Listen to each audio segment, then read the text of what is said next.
एक पुराने खंडहर के बीचों बीच बीजों का भंडार रखा हुआ था। वहां एक बड़ा सा बैल खड़ा था जिसकी आंखों से आंसू बह रहे थे। उसकी नजरें एक अद्भुत पौधे पर जमी हुई थीं। वो पौधा शुद्ध सोने का था और उस पर हीरे जैसे चमकते बड़े बड़े बीज लटक रहे थे। तभी अचानक उस पौधे से आवाज आई। सुनो, जब कोई सच्चे मन वाला इंसान तुम्हें यहाँ लेकर आएगा और वो इंसान परीक्षा में सफल होगा, तभी सब कुछ ठीक होगा। पौधे की ये बात सुनकर बैल की आंखें और भी भर आईं। फिर वो धीरे धीरे खंडहर से बाहर चला गया और घने जंगल की गहराइयों में खो गया। कुछ समय बाद सुहावनी जंगलों के बीच सुजानपुर नाम का एक गांव बसा हुआ था। इस गांव में दो भाई रहते थे। बड़े भाई का नाम था सुरेश और छोटे भाई का नाम था दिनेश। भैया सुरेश, जल्दी आइए। पिताजी की तबीयत अचानक बहुत बिगड़ गई है। हमें तुरंत घर चलना होगा। क्या पिताजी की तबीयत बिगड़ गई? चलो अभी चलते हैं। दोनों भाई दौड़ते हुए घर पहुंचे। वहां उनके बूढ़े पिताजी चारपाई पर बैठे थे और पास में गांव का वैद्य खड़ा था। सुरेश, तुम्हारे पिताजी के शरीर में बीमारी पूरी तरह से घर कर चुकी है। इसका अब कोई इलाज नहीं है। मुझे खेद है। इतना कहकर वैद्य वहां से चला गया। सुरेश बेटा, लगता है मेरा अंतिम समय आ गया है। अब मैं ज्यादा दिन इस संसार में नहीं रह पाऊंगा। देखो, मुझे तुम पर भरोसा है।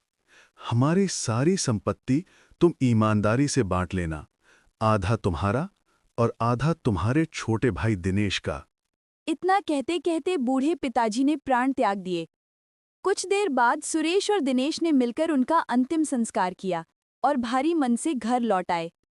कुछ समय बीत गया। एक दिन सुरेश की पत्नी कविता, जो बड़ी चतुर और तेज तर्रार थी, अपने पति से बोली। सुनो जी, पिताजी को गए अब काफी समय हो गया है। मुझे लगता है कि अब तुम दोनों भाइयों को संपत्ति का बंटवारा कर ही लेना चाहिए। बाहर से देखने पर सुरेश अच्छा और सज्जन आदमी लगता था, लेकिन भीतर से उसमें लालच और मक्कारी भरी हुई थी। तुम सही कह रही हो। मैं तो हमेशा सही कहती हूँ। देखो, हमारा जो खेत है ना, उसका आधा हिस्सा बंजर है और आधा उपजाऊ। तुम उपजाऊ खेत अपने हिस्से में ले लो और बंजर खेत दिनेश को दे दो। और हाँ, हमारे पास 2 घर भी हैं। इस अच्छे घर को हम रख लेंगे और टूटी फूटी झोंपड़ी दिनेश को दे देना। लेकिन अगर दिनेश ने कुछ सवाल किया तो? अरे, बोल देना कि तुम बड़े हो और वो छोटा। तुम तो बचपन से पिताजी के साथ बैल की तरह खेतों में जुतते आए हो, जबकि उसने तो अभी बस 2 साल पहले ही खेत में काम करना शुरू किया है। हाँ, बिल्कुल सही कह रही हो। अब से मैं वैसा ही करूंगा। अगले दिन सुरेश अपनी पत्नी कविता को साथ लेकर अपने छोटे भाई दिनेश के आंगन में पहुंचा।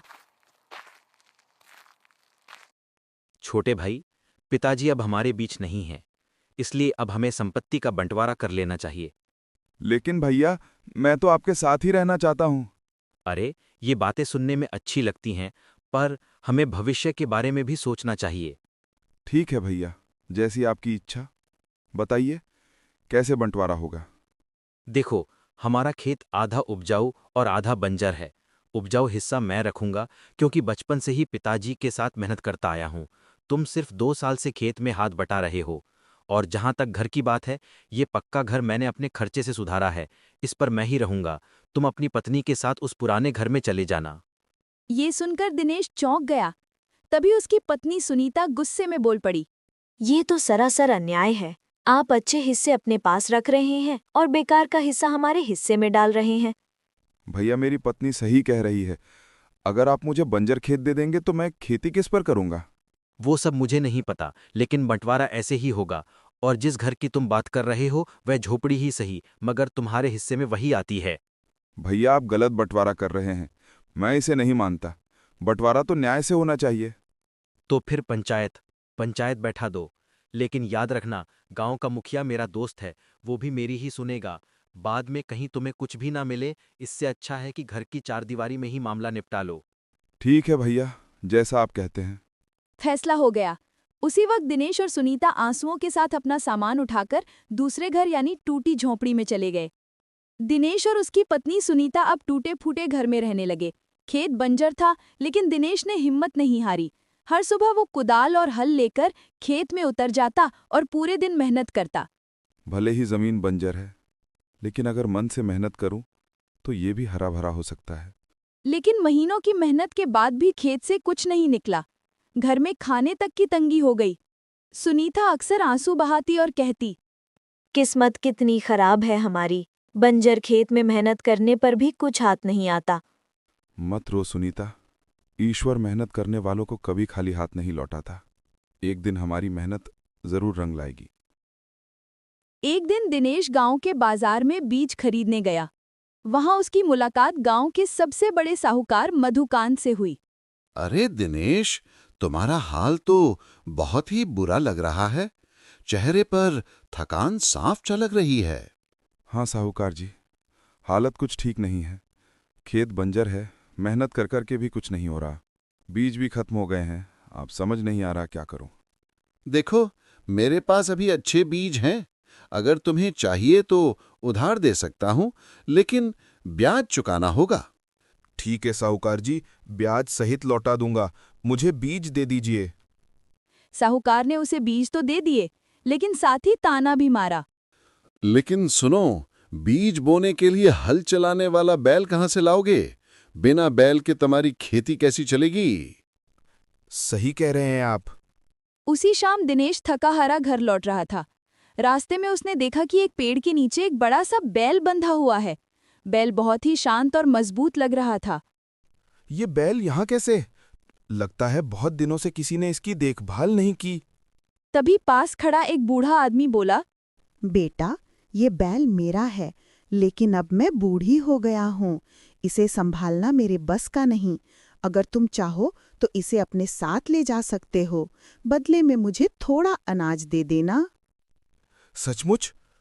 ये तो मेरे लिए वरदान जैसा है। आप निश्चिंत रहिए, मैं इसका अच्छे से ख्याल रखूंगा। दिनेश ने उस बैल को अपने साथ घर ले लिया। सुनीता की आंखों में भी खुशी के आंसू आ गए।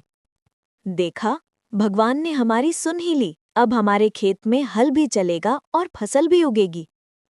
हाँ सुनीता, अब हमारी किस्मत बदलने वाली है। अगले ही दिन सुबह सुबह दिनेश ने अपने नए बैल को खेत में जोता। बैल बहुत ताकतवर था। उसने बंजर जमीन को भी ऐसे खोद डाला मानो वो उपजाऊ हो। वाह, ये बैल तो अद्भुत है। देखो सुनीता, इसकी ताकत से तो हमारी किस्मत भी बदल जाएगी। सही कहते हो। लगता है ईश्वर ने ये बैल हमें कोई विशेष काम के लिए भेजा है।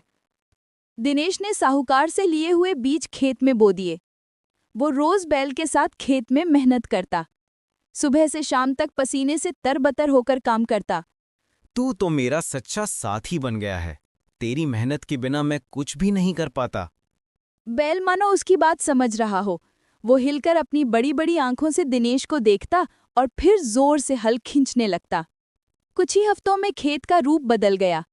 जो जमीन कभी बंजर थी, वहां हरे भरे पौधे लहलहाने लगे। दिनेश और सुनीता खुशी से झूम उठे। देखो, ये तो चमत्कार है। जहाँ कभी कुछ उगता ही नहीं था, वहाँ अब हरियाली छा गई है। हाँ, ये मेहनत और इस बैल की देन है। सचमुच, भगवान मेहनती को खाली हाथ नहीं छोड़ते। लेकिन सबसे बड़ा आश्चर्य तब हुआ जब खेत के बीचों बीच एक अजीब सा पौधा उगाया। उसकी टहनियां सोने जैसी चमक रही थीं और पत्तियां चांदी जैसी दमक रही थीं। ये कैसा पौधा है? मैंने ऐसा कभी नहीं देखा। लगता है ये कोई साधारण पौधा नहीं है। इसमें कुछ रहस्य छुपा है। दिनेश ने पौधे को ध्यान से देखा। तभी बैल धीरे धीरे उस पौधे के पास गया और उसके चारों ओर गोल गोल घूमने लगा। बैल की आंखों से आंसू टपकने लगे और उसने जमीन पर अपना सिर झुका दिया। ये बैल ऐसे क्यों कर रहा है? जरूर इस पौधे और बैल के बीच कोई गहरा संबंध है। अचानक पौधे से धीमी धीमी आवाज आने लगी। दिनेश और सुनीता सहम गए, लेकिन ध्यान से सुना तो आवाज साफ होने लगी। दिनेश, तुम्हारी सच्ची मेहनत और नेक दिल ने मुझे जगाया है। ये बैल साधारण नहीं है, ये मेरे रहस्य की चाबी है। तुम्हारी ईमानदारी और धैर्य के कारण अब समय आ गया है कि मैं अपना वरदान दूं। वरदान? कौन सा वरदान? क्या सचमुच ये पौधा हमसे बात कर रहा है? दिनेश और सुनीता हैरानी से उस सोने जैसे पौधे को देख रहे थे। पौधा बोलता ही जा रहा था। दिनेश, तुम्हारी ईमानदारी और मेहनत से मैं जागृत हुआ हूँ। मेरे बीज साधारण नहीं बल्कि अनमोल हैं। अगर तुम इन्हें संभाल पाओगे तो तुम्हारी जिंदगी बदल जाएगी। लेकिन याद रखना, ये वरदान सिर्फ नेक इंसान को ही फल देता है। ओह, ये तो चमत्कार है। मैं इन्हें कैसे संभालूंगा? तुम्हें धैर्य और सच्चाई पर डटे रहना होगा। अगर लालच में आओगे तो सब नष्ट हो जाएगा। इतना कहकर पौधे की आवाज धीरे धीरे बंद हो गई, लेकिन उसकी चमक खेत को रोशन करती रही।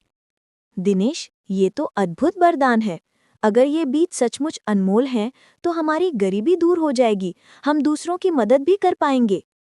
हाँ, लेकिन हमें सावधानी रखनी होगी। पौधे ने साफ कहा है कि लालच करने से सब कुछ खत्म हो जाएगा।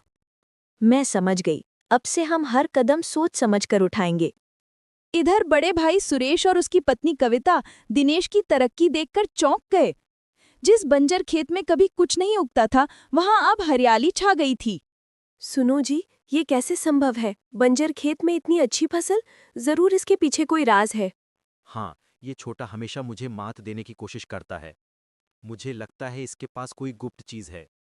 तो फिर इंतजार किस बात का? जाओ और पता लगाओ, शायद ये राज हमें भी मिल जाए। रात का समय था। दिनेश और सुनीता अपनी झोपड़ी में सो रहे थी। चुपके चुपके सुरेश अपने घर से निकला और धीरे धीरे दिनेश के खेत की ओर बढ़ा। देखते हैं आखिर इस खेत में ऐसा क्या है जो इतने कम समय में हरा भरा हो गया।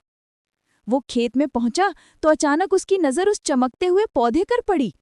पौधा सुनहरी रोशनी में दमक रहा था। ये कैसा पौधा है? मैंने ऐसा कभी नहीं देखा। यही तो दिनेश की तरक्की का कारण है। सुरेश लालच में भर गया।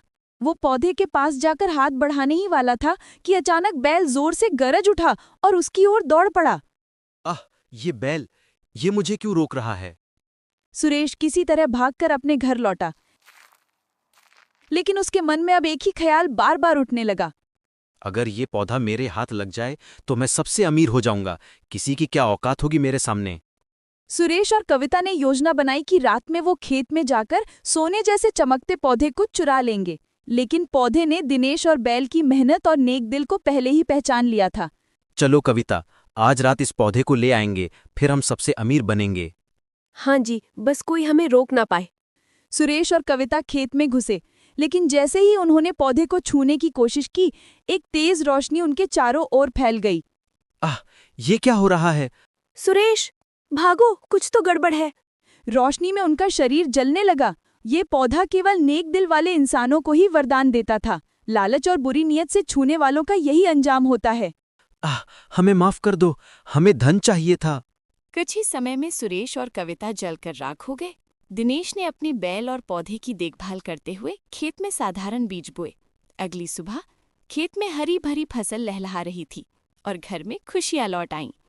देखो साथी, मेहनत और सच्चाई से ही असली चमत्कार होता है। धन का लालच नहीं, बल्कि ईमानदारी और मेहनत हमें खुशहाल बनाती है। हाँ दिनेश, अब हम न सिर्फ अपने लिए बल्कि दूसरों की मदद भी कर सकते हैं। जादुई पौधे की रोशनी में बैल अचानक बदलकर एक सुंदर राजकुमार बन गया। राजकुमार, ये तो असली चमत्कार है। सचमुच दिनेश, मेहनत और सच्चाई का फल सबसे बड़ा होता है। दिनेश, सुनीता और बैल बने राजकुमार ने गांव में खुशियां बांटी। सबने देखा कि ईमानदारी और मेहनत से बड़ी मुश्किल भी आसान हो जाती है। और इस तरह दिनेश की मेहनत, बैल की निष्ठा और पौधे का वरदान मिलकर उसे खुशहाल और धनवान बना दिया। सच्चाई, मेहनत और नेक दिल का महत्व हमेशा सबसे ऊपर रहा।